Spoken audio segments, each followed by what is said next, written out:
Hello and welcome to my channel. Before getting into the nitty-gritty, did you know that Astgenne was teased back in the beta version of Arknights? This makes her the oldest playable character teased in the game, even older than Golden Glow.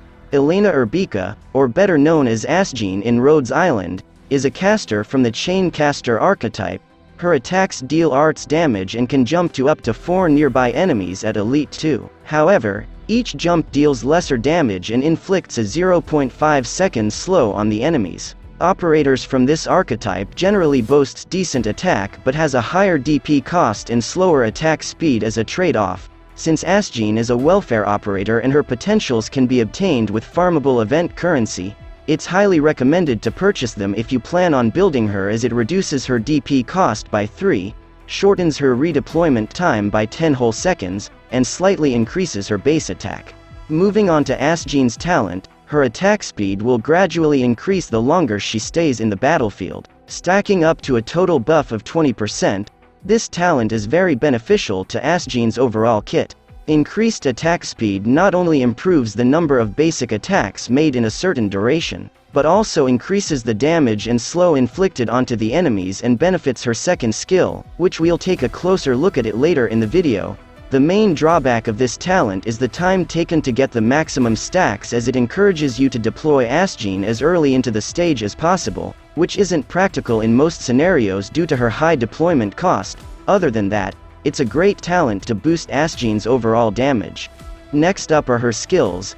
Astgenne's first skill increases the damage on her next attack and will target 2 enemies, with each attack jumping to up to 4 enemies regardless of her elite level. This skill can also store up to 3 charges at Mastery 1. While charged-based skills are popular in AFK strategies, I wouldn't recommend putting masteries into this one, as firstly, the attack scaling from this skill isn't great even at higher masteries. The SP cost is also rather high for a power strike skill. Furthermore, this skill doesn't benefit from the increased attack speed from Astgenne's talent. That being said, the multi-target ability can come in handy when going against waves of enemies, but in that case, Astgenne's second skill is a much better option. But before that, if you think this guide is helpful, do give my channel a sub to stay tuned for future guides. Thanks guys. Astgenne's second skill expands her attack range, increases her attack, and grants her the ability to target 2 enemies simultaneously. This skill is Astgenne's bread and butter skill, mainly due to the fact that it is a duration skill. This means that unlike her first skill, Astgenne can now directly benefit from her talent that gives attack speed, helping her do more attacks and thus increase the overall damage from the skill. That being said, there are some flaws. Firstly, the attack scaling isn't great even at higher masteries. Secondly, putting masteries into this skill gives diminishing returns, as it has low damage gains and no improvement to its uptime. For most players, keeping this skill at level 7 is good enough.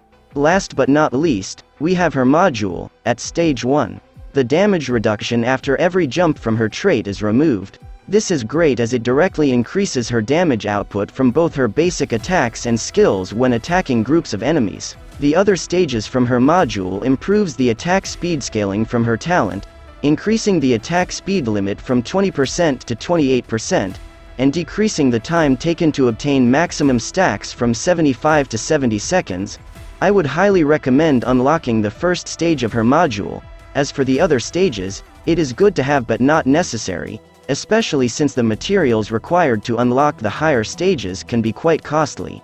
So, should you pull and build Astgenne? For newer players, DP regeneration can be an issue in early stages, and Astgenne's high DP cost can be extremely taxing. But with proper management, she can be a decent starter unit for newer players. As for more experienced doctors, Astgenne is a decent operator for most general content, but starts to struggle in harder content like contingency contract or in stages with high resistance enemies due to her low attack scaling skills. Overall, Astgenne can provide decent damage to the team but can be easily replaced by higher rarity operators. And since it is recommended to promote chain casters to Elite 2 for the 4-target jump from the archetype's trait, Astgenne requires decent investment to compete with other popular arts damage dealers. If you're a beginner player, I wouldn't recommend building Astgenne, as lower rarity operators like Steward can already provide decent arts damage for early game. As for mid and end game players, you can consider building her if you really like her or if you desperately need an arts damage dealer. Otherwise, it's better to save your materials for other operators in the future. And that's about it for this guide. So, will you be building Astgenne? Tell me in the comments below.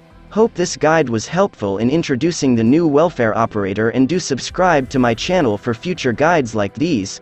Thanks for watching, and I'll see you in the comments. Bye.